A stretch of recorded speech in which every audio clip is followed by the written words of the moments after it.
Hello guys. Um, Unfortunately, I left my computer for about 10 minutes on a sleeping mode.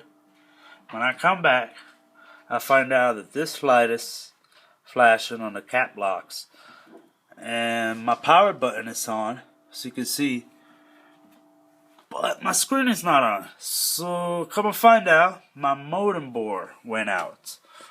So that's like saying your whole computer is almost gone. Just that the modem board costs about the same of a brand new computer. Doesn't mean your screen is bad. It just means that it's an internal failure on your computer.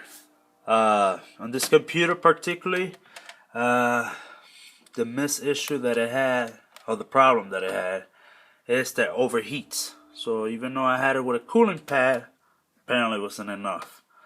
So I just wanted to share that with you guys in case you're having any problems or you wonder why your screen is not turning on, but these lights are on, or any other lights on the computer. Most likely is, do you have an internal problem?